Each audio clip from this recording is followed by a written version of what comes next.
So with that said, I'm seeing now 2 minutes past 1 o'clock. So I'll take down this holding slide and just want to give a big welcome to everybody again for joining us.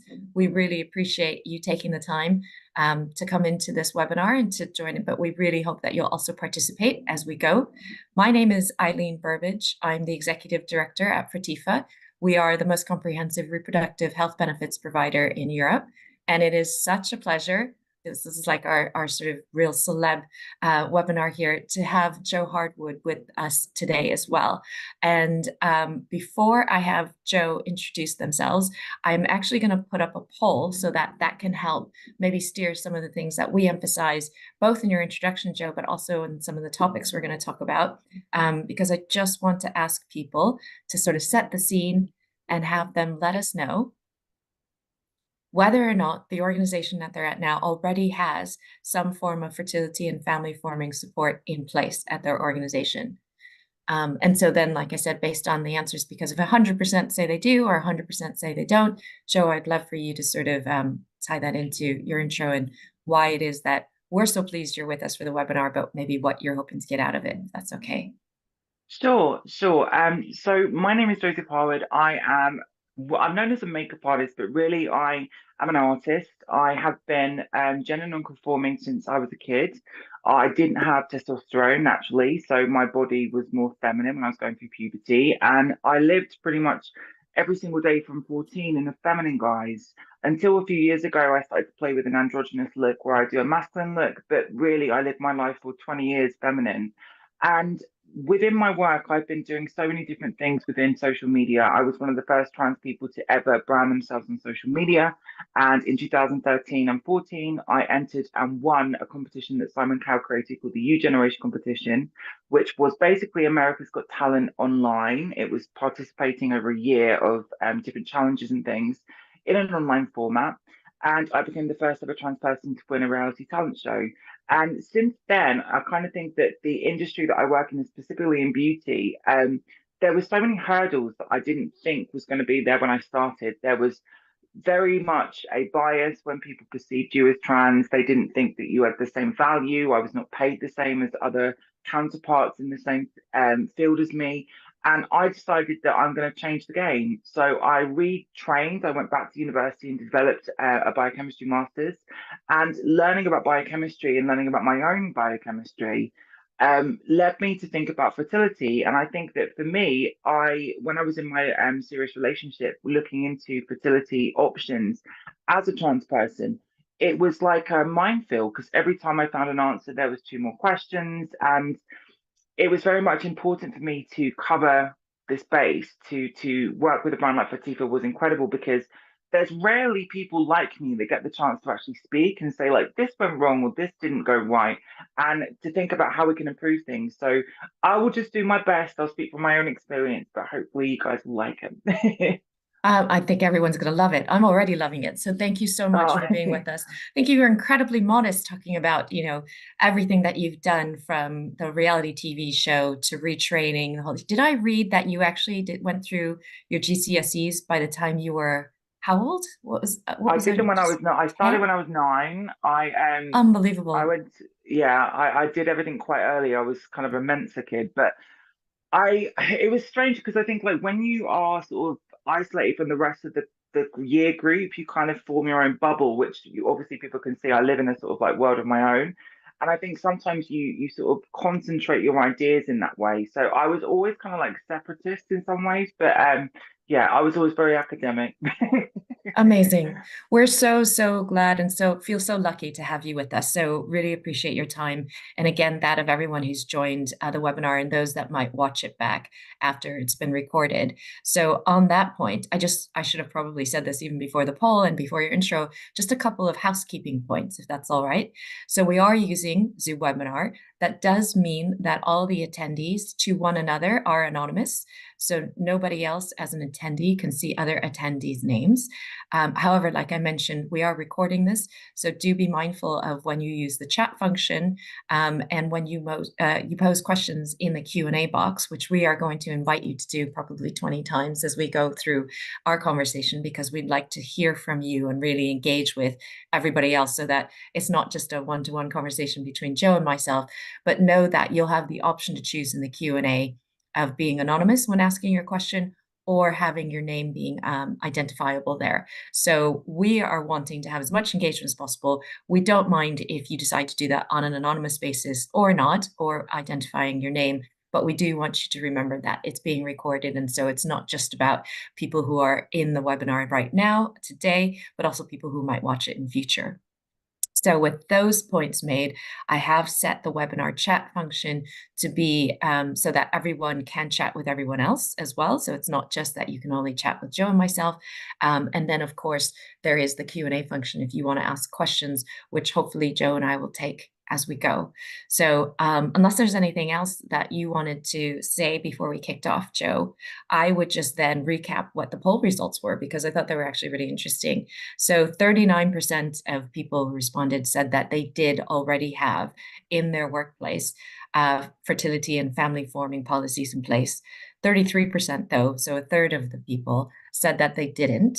And then 28%, almost another third, actually said that they didn't know, which of course is probably, practically speaking, the same effect as not having one, because if people aren't aware that it exists, it's probably not serving much use. So I thought that was a really interesting split, which is basically almost a third, a third, a third. I think it does show that there is so much more to be done in workplaces, and also with education and simply awareness about why having a fertility or family forming policy in place would be valuable.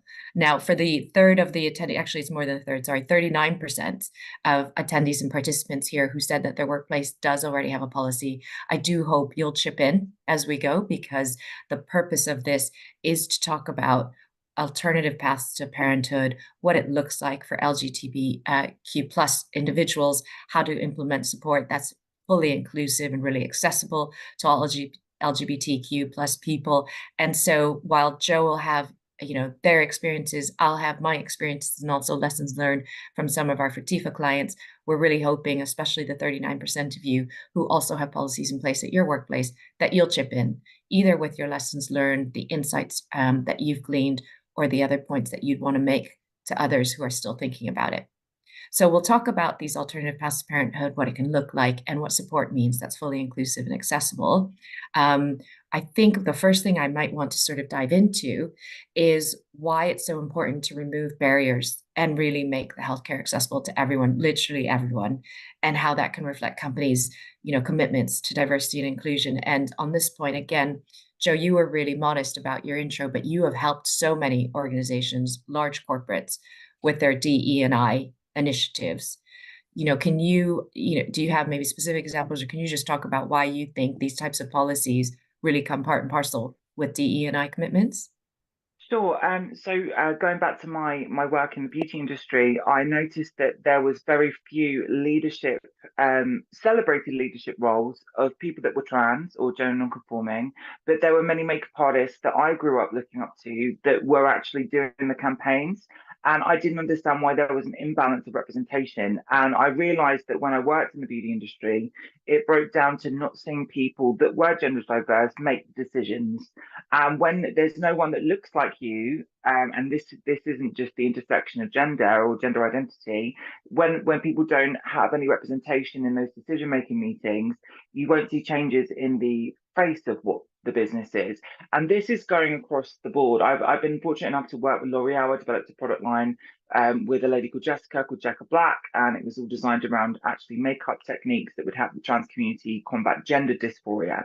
And when I worked with L'Oreal, they were beginning to add some sort of behind the scenes support when people were going through transition, but they were still kind of like not representing people who were trans, who had earned their spot as a leader in those positions. And it's almost like an equity thing as well, because if you are giving the work and you're doing the work, you should also be paid the same. So it was, I had like lots of motivational reasons for working in this industry because, or in this particular sort of segment of different industries, because I wanted to see change. I wanted to see that, why were we looking at the generic white girl in every beauty campaign and we don't see lines, we see Photoshop mascara. And it was just, I wanted to make things look more realistic to the people that were creative, that were doing the actual visionary stuff. And from doing that, I worked with Estee Lauder. I then worked with Puig, and I really combated a lot of the complexities behind the scenes with the beauty industry, which is amazing. And I think once I got into that, and people realised that I was just an example of someone that went there and did it, I got the opportunity to work with various other brands, tech companies, from AI companies to Dell, and I've been fortunate enough to keep on going. But I think my main motivation, I think, is just, if no one represents someone like me, then I'm going to be that representation. And I think for me, when I was in my long-term relationship and looking at fertility options, there's so many things that are tied up with fertility when it comes to preserving your ability to have a child when you're going through a medical transition, to to all the different anomalies that you go through. It's just, there's such a minefield of questions, but I guess we'll dive into that in a bit. Well, that's perfect. I think we can dive in from what you just said. And it's a great reminder to me because I should have prefaced this when we talk about fertility and family forming, which are sort of phrases I've already used. You've just helped me remember that it's not just about fertility or, trying to fertilize and trying to have a child. It starts well before that. So for someone Mm, who's going to transition, and their, stats from lots of different surveys that talk about somewhere anywhere between 3 to maybe just under 10% of individuals who have actually sought to preserve either their egg and sperm before they start a hormonal transition. But clearly that number is just too low, right? And so for people who have transitioned, they're already then maybe behind the curve in terms of having not planned or done anything, sufficiently to prepare for when they decide in future they might want to become parents. And so when we think about these policies, we have to be thinking about preservation as well if we want to be wholly inclusive. absolutely. And the thing is, within the trans community, there is a lot of people that are terribly below the average of employment. There's so much discrimination that people still face when it comes to actually earning your spot within a workplace. And if someone is going through transition and they are going through all of the mental dissonance that going through a hormonal change is, that can affect your ability to work in some regards. Like, especially if you've dealt with gender dysphoria for 20 years in private and then it's coming to the forefront, it's a psychological thing you've got to go through as well as a physical thing. So all of those aspects play into limiting your ability to pay for this stuff. And I think so many trans people don't really understand the expense of the preservation of their fertility, or once you go through transition, how stopping the hormones to actually increase your ability to be fertile and things like that. There's so many elements. I mean, there was a wonderful example recently, and I think they covered it on the cover of Cosmopolitan magazine, of a trans man that fell pregnant after going on hormones, had the top surgery, with their partner. And I think it was a wonderful kind of like a miraculous thing. That was a great piece to look at, but that's rare. It's not as easy as that when you've gone through a hormonal change to be fertile. All of that stuff reduces drastically. No, you're absolutely right. And I think it was a Stonewall survey that we reference on Fertifa's website and in some of our materials, that more than a third of respondents to their survey had experienced barriers or challenges to starting a family. 20% of them said the greatest barrier was the cost. Yeah. So it's like you've mentioned, just having the financial means to be able to either pursue preservation, or even if they have done the preservation, to maybe pursue that sort of subsequent fertility treatment, whether that's going to be IVF or IUI or ICSI or surrogacy, for example. So, when you think then about what companies can do to support individuals with their policies, what would be sort of most important in your mind, other than, as you've already said, representation seems Mm. huge. I mean, that's the first step, is what I'm taking away from you. Inclusion, and to also think about what the challenges are for maybe financial access as well, right? Are there other points that you'd make as well? Well, if you can see it, you can beat it. I think is the best thing. But I think examples of people that can actually work with, if you are trans, it's you need to speak to someone that's gone through the same experience as you, really, to feel it, because there is also a fear.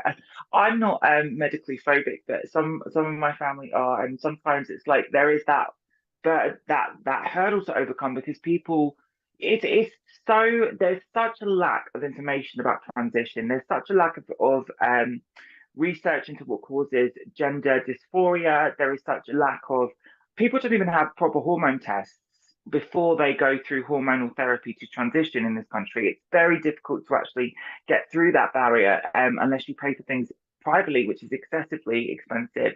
And you have to have someone that's been through it, that's gone through the hurdles, the challenges, to say, well, what happens if this goes wrong? What does it look like when it doesn't work out? Because once you see someone overcome that, you can see it's not going to defeat you.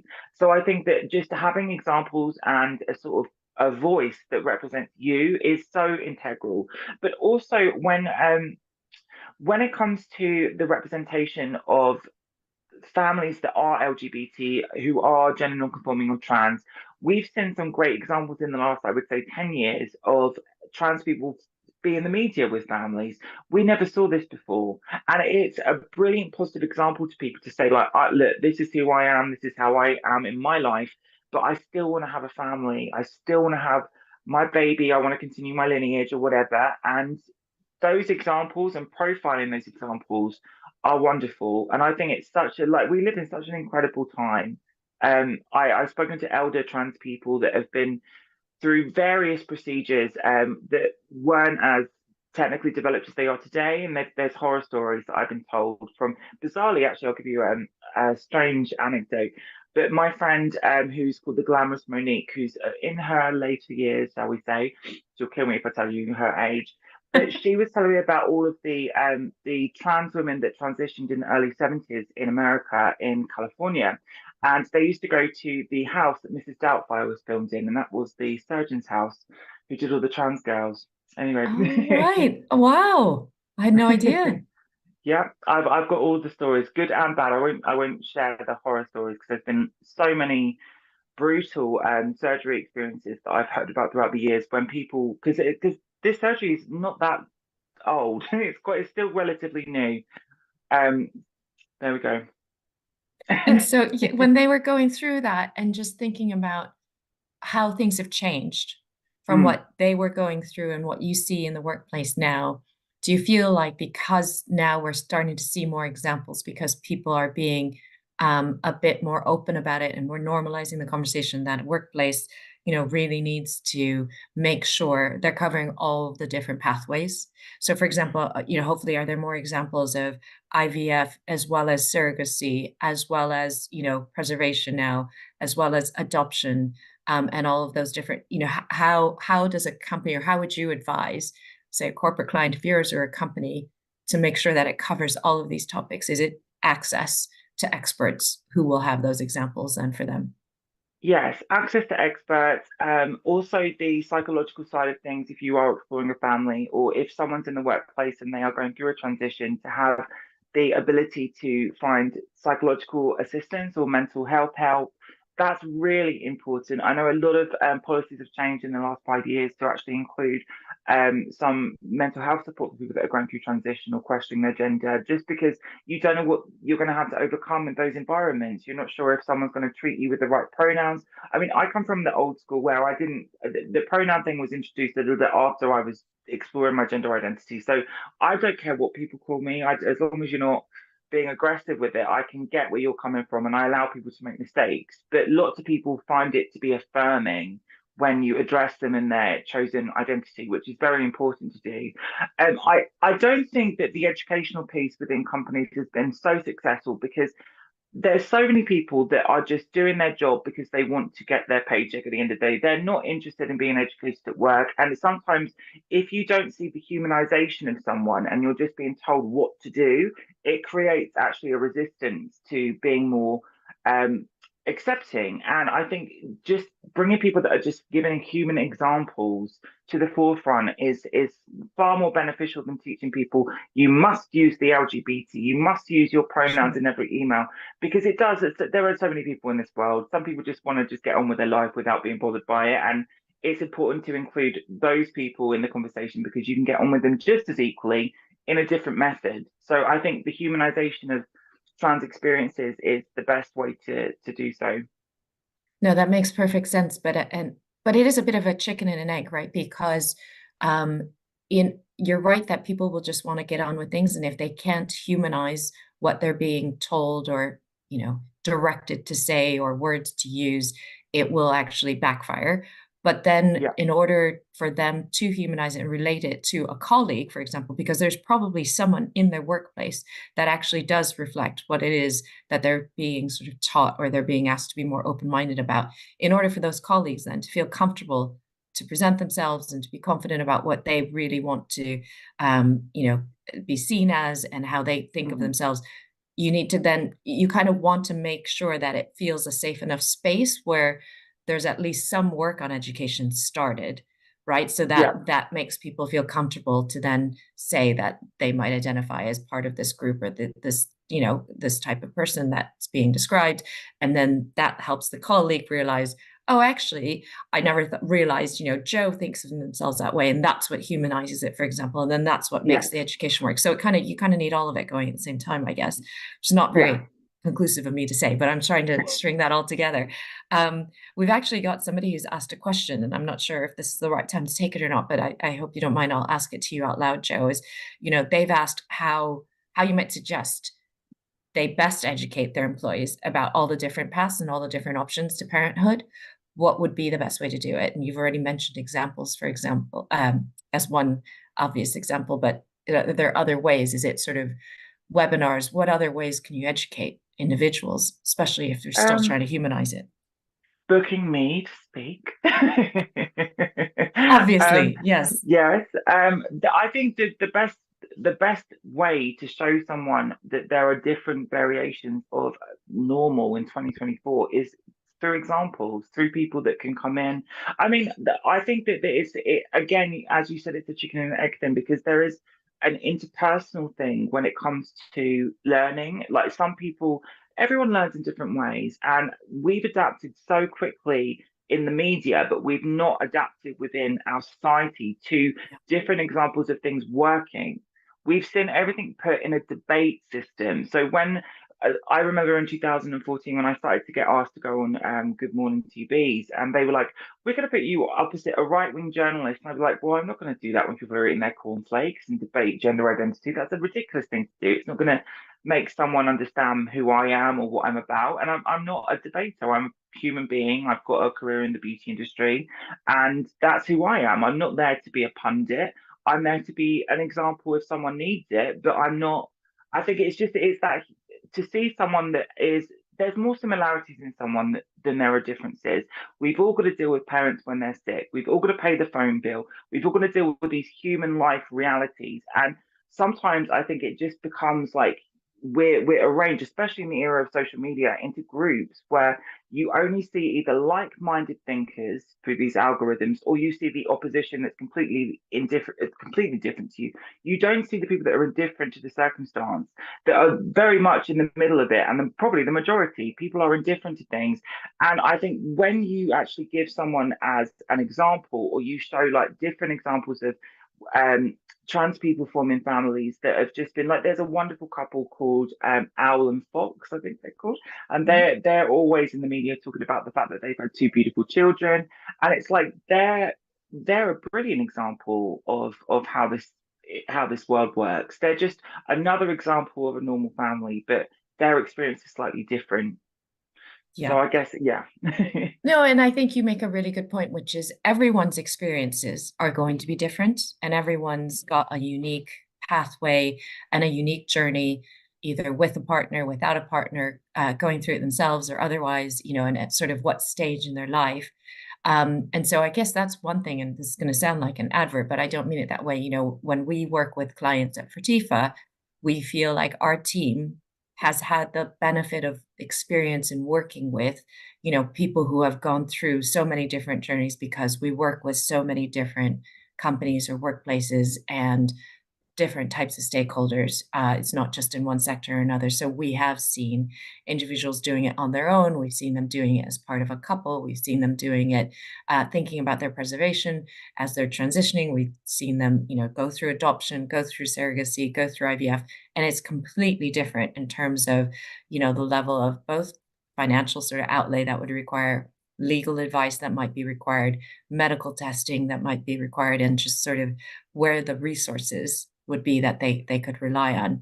And so I guess I would say, maybe an answer to the individual who asked that question is, it's important, like you've said, Joe, to show the many different examples, but then to have access to educational resources that will have familiarity or experience with all of these different pathways and empathy to deal with something if it happens to be new to them, right? And just to Mm. understand that everyone's journey is brand new. Maybe I could ask a quick question about this from Yeah. your perspective. But when I was looking into the options with my fertility with my partner, there was slight differences when you were in a civil relationship in a same-sex couple, because with gender identity and sex markers on your birth certificates or your gender IDs, that is a whole minefield of questions. And I think that within this particular segment, um, I'm intrigued. Is there anything that LGBT people experience differently when they come to you legally? Because I found it quite difficult, and I spoke to Roxy about this when we were discussing doing this at the very beginning, that there wasn't actually that much educational resources. I mean, thanks to us working together, we put together some bits and bobs that people can actually look to. But when I was looking into it, and I took 3 years of looking into it, it was like, but what is the difference? Like, if I change my sexual marker on my passport through gender transition, would that affect my ability in this way? Or if there was two M's, like, is there specifics that are different? Because I would like to learn as much as I'm sure most of the people watching, from your perspective. Are there different hurdles? Yeah, so it's a great question. I think we need a whole webinar actually on that in terms of, the legalities and the technicalities related to these points. And part of the reason is because it is still changing. And I think we've Right. seen it evolve. For example, we've seen recent changes to legislation about sperm donors. And of course, that might relate to a same-sex female couple, for example. But the way we support individuals who come to us for help is we can then put them in touch with legal professionals. We will be there as part of their navigational advice. We sort of end up being there as, another pair of eyes, another sort of support system that's got their back, so that we don't just say, oh, well, go Google or go look here or give a call here. We will actually be lockstep with them in Mhm. uncovering the information, the resources. Maybe the next person to talk to, the expert, will make referrals to a specific legal advisor, for example, or a counselor. And we will try and make sure that they can therefore make the most informed decision they can possibly make. But you're absolutely right. Doing it on one's own time is hugely time consuming, also really draining and emotionally really difficult, right? And so I think bringing it back to sort of a workplace, certainly all of our existing clients and all the workplaces we work with would want individuals to be able to bring their best selves to work, to make their professional contributions as impactful as possible. And so they wouldn't want those individuals to then be left on their own to be researching hours and hours on end. And you said it was for 3 years, be Yeah. hugely distracting, would be hugely affecting one's productivity at work. You'd probably be Googling, even in the middle of the day on a work laptop. And so to have, I think, a resource that is there with some base level education about what's currently in place in terms of legislation, but where to go to kind of research further information and to do that with the individual, I think is probably the best support that we like to provide, because we're not going to know all the answers, and the answer won't be the same today as it would be Yes. in 15 months time. But our experience hopefully helps that navigational process be a little bit easier, and with well-being support alongside for any individual that would ask. That makes sense. I think the legal side of things on giving that guidance is totally essential because it is such ever-changing beast. That's the thing. That's the thing. It's constantly evolving, isn't it? Yes, And also, we work with organizations to try and provide input into that, right? Into policymakers and to try and influence what would be most inclusive and what's in the best interest of individuals. Bring back, we've got more people asking questions. I just want to invite as many people to ask as we go along. I've sort of given up on trying to do certain themes or topics at a time. And so I think we should just have a free-flowing conversation because there's sure. so much to cover. And so people, I'm really pleased are asking questions, but I hope they'll keep doing that. And if it's okay for you, I'll just keep, Joe, I'll just keep going up and teeing up more and more. Some of them are more specific and tactical than others, but one person has asked, about leave, for example, because we would certainly advocate at Fertifa if somebody's thinking about their policies and someone's thinking about what to put in place for a policy that they would consider, offering flexible hours certainly, but also plenty of time for people to go make appointments, to go attend appointments, whether they're in clinics, whether they're for legal advisors or for other professionals. And so I don't know if it'll be based on your personal experience or just those of friends or other colleagues or just different examples you've seen. Do you have any kind of a guideline or anything about what you would suggest companies offer their employees to make sure that the policy is as inclusive as possible for family forming leave? Sure. I think there is two sides to this. There's the success story, and then there is the story of someone that's accepting that they're infertile, which is a whole other uh, route path take. It's difficult, and there was a very beautiful. There's that fabulous show on Netflix called Heartstopper, and there's a young trans girl who did a TikTok, and they developed a filter that made you look as if you were growing a baby, and because she was trans, she had to come to terms with the fact that she couldn't carry her own child, and it did to accept that in yourself when you've dealt with gender dysphoria and you've gone through a transition and you're socially acclimatized to being female, but you still haven't got the ability to have a child. And I'm sure there are many cisgendered women that are also experiencing that when they find out they're infertile. It's that mental health support that's also that I think is important, because you have to gain radical acceptance in that, because you can't change certain aspects. It's one of the things that you just have to, like, I used to deal with this all the time. I used to think it was terrible because, like, when I was living everyday feminine, I would be like, oh my god, I'd love to have my own baby, I'd love to have my own baby in that way. But then you I went through therapy, and I think therapy was very much a integral part of accepting me. And then I started to explore my gender and blah blah blah blah blah. But it's that part needs to be included within the scape you give someone that's experiencing that, because expecting someone to come to terms with that on their own and not giving them space to work that out, it's kind of not going to be productive, is it?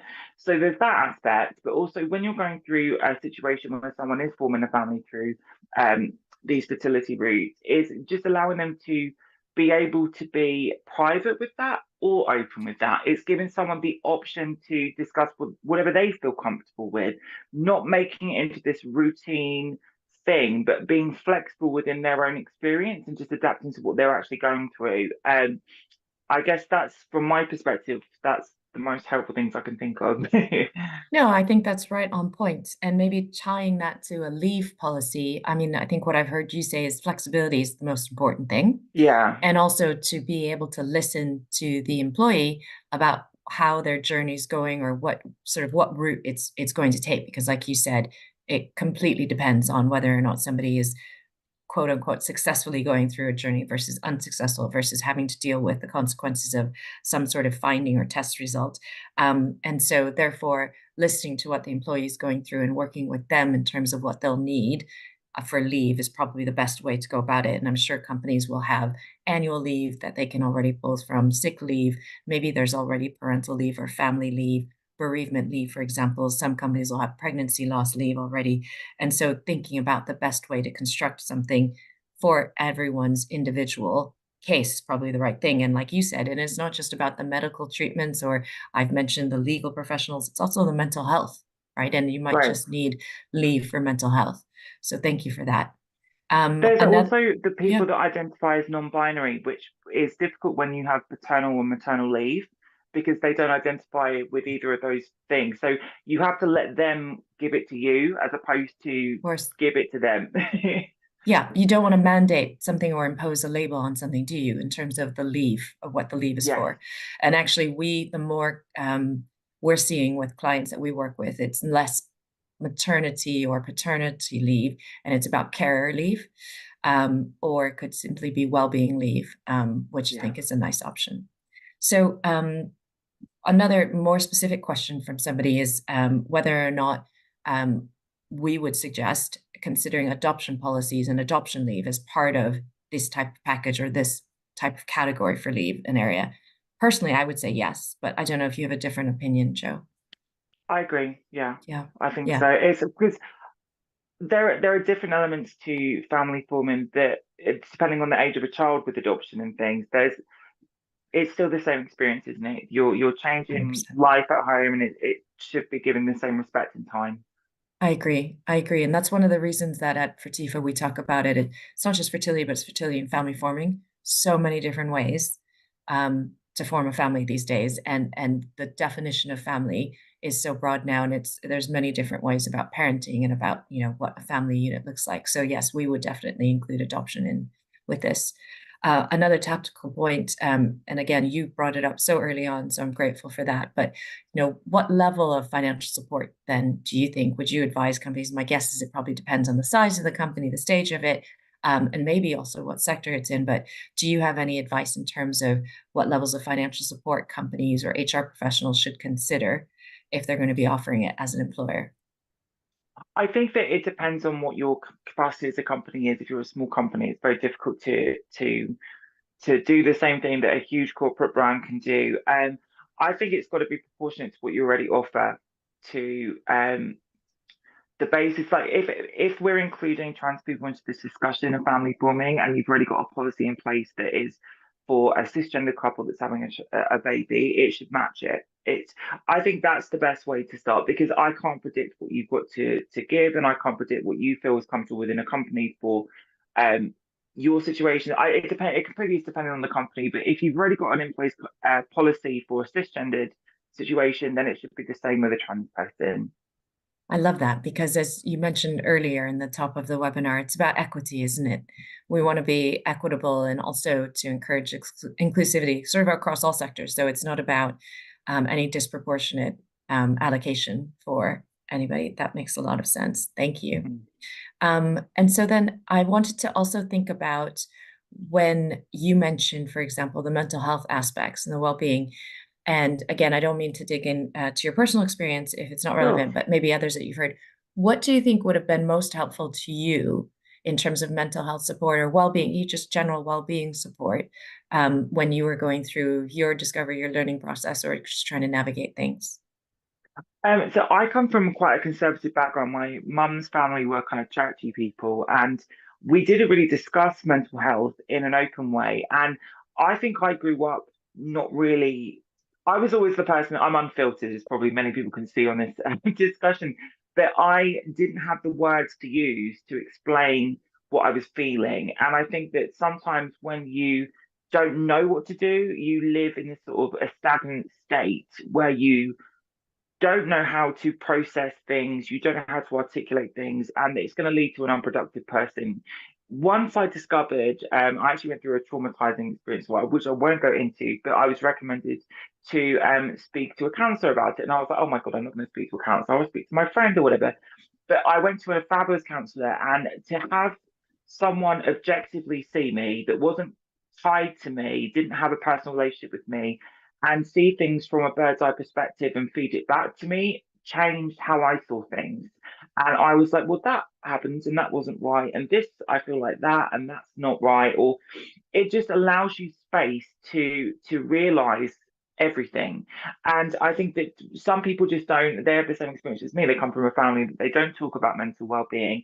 And people need to, it's a tool. And I think anything to make someone more productive within a company is a benefit. And to offer that to everyone, there are people that are not trans that have never gone to therapy or never spoke to a counselor. And it's like, you don't need to commit to it for 20 years, but you can have like 6 sessions that is offered as part of a policy, maybe someone that's going through a strenuous time. I mean, coming out of COVID, I can imagine that I know that many mental health organizations have recorded that there has been a tremendous leap in people that are suffering in silence with various stresses. And I think that specifically around when it comes to your transition and your realization about fertility, it requires being objective. It requires someone that's not personally invested, because you're going through a hormonal change. It's not dissimilar to the menopause.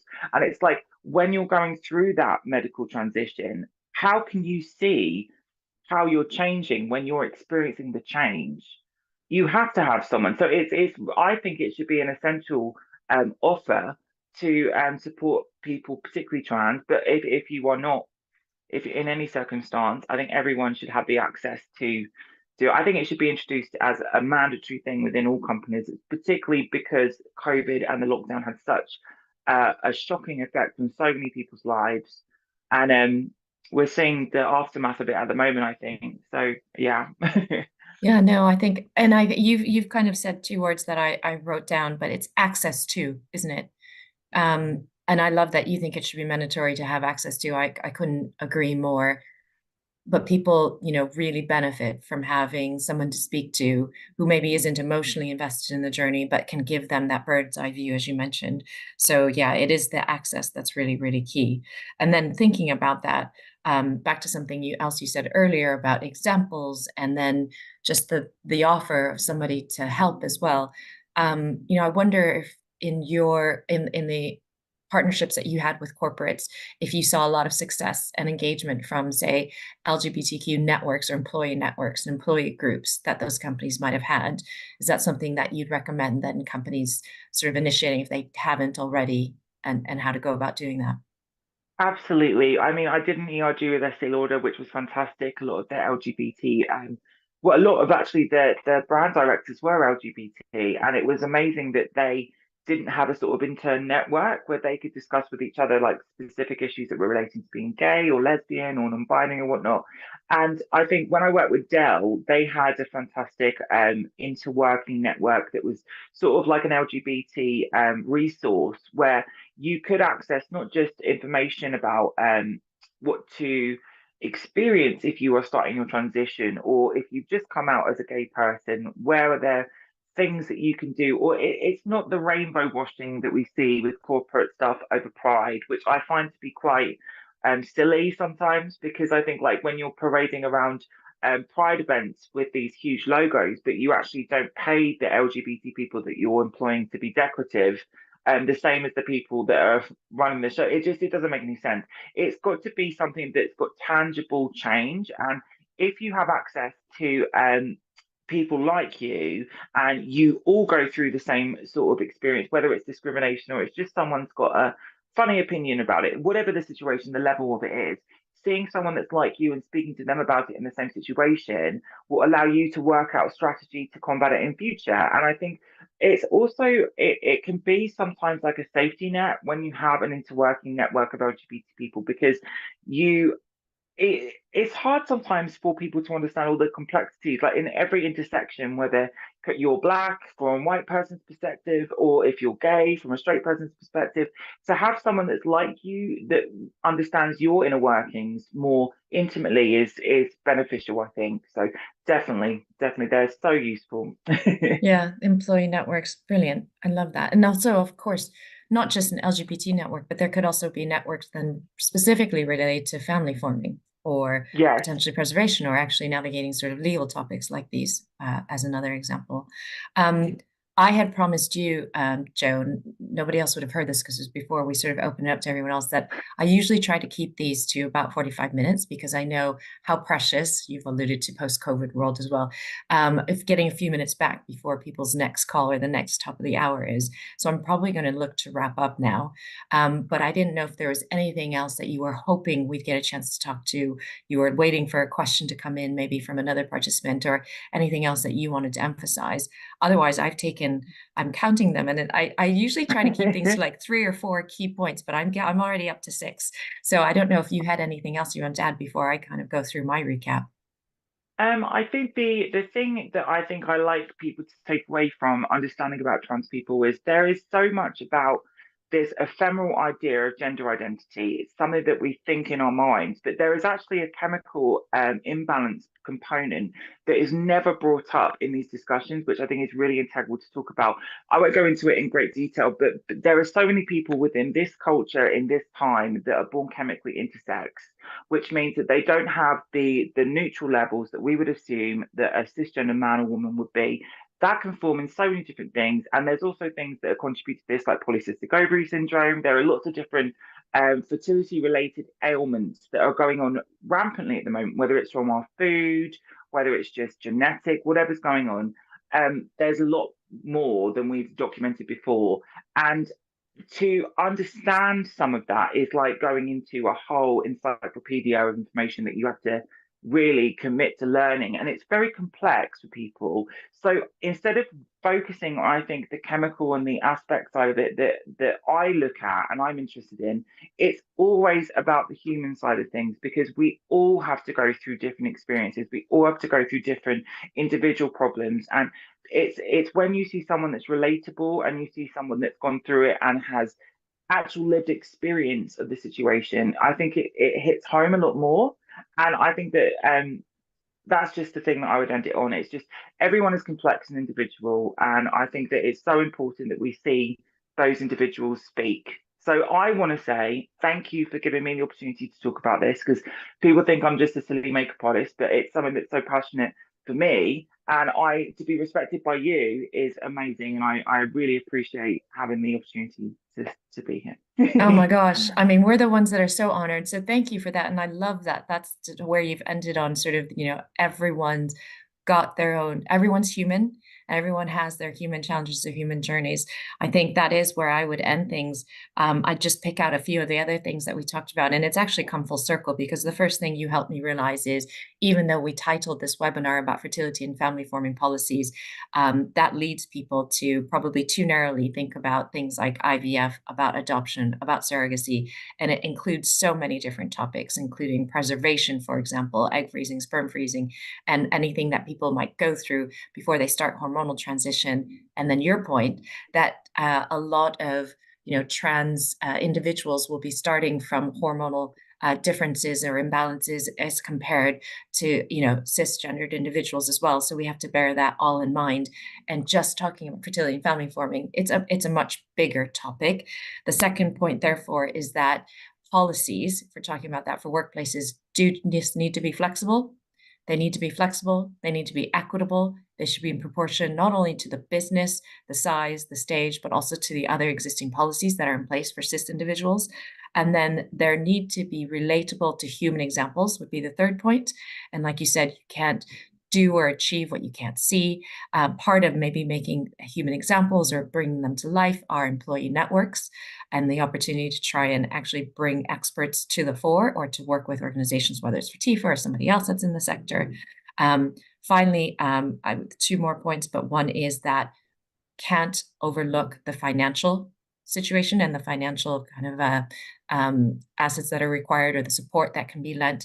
And then in addition to the financial support, there is mental health well-being as well that just needs to encompass all of this. And then I am going to come back full circle, and just to remind people that while we think about trans individuals as a community, as a collective group of individuals, as a part of the employee population, everybody is an individual. Everyone's human at the end of the day, whether they're cis, trans, even non-binary, anything that we haven't even talked about in this topic or in this webinar, and that everybody should be treated with individual respect. And any policy should just set up the guardrails to encourage that kind of conversation between an HR or people team and the individual. So that's a really rambling sort of wrap up, but there were so many points that came out that I absolutely loved, and any one of them could have been our headline and our sort of concluding point. But thank you so much. You'll see from all the emoji reactions and all the comments that are in the chat that everyone's so chuffed to have seen you join us for the webinar. We are chuffed. Like I said, it's really kind of our celeb webinar here to have you with us. I've also made a point of posting in the chat where there could be more resources if people want to follow up. We'll obviously have recorded this and we'll share the recording with people too. But thank you so, so much for joining us, Joe. And I can't wait to actually see, for those who might have seen, this is actually the first of a two-part webinar series that we're doing with you. And so if today is anything to show for it, next week's going to be even better and it's going to be even more exciting. And I really can't wait. You'll have a conversation with Celine. And I just can't thank you enough for lending your time for both of these conversations, for being so open, for being so authentic, and relaying your personal experiences as well as everything that you've gleaned from all of your professional experiences in working with companies on these topics. So thank you so Thank much. you. Thank you so much for having me. Thank you. We'll speak with you soon. Take care. And thanks everybody for joining. Bye-bye.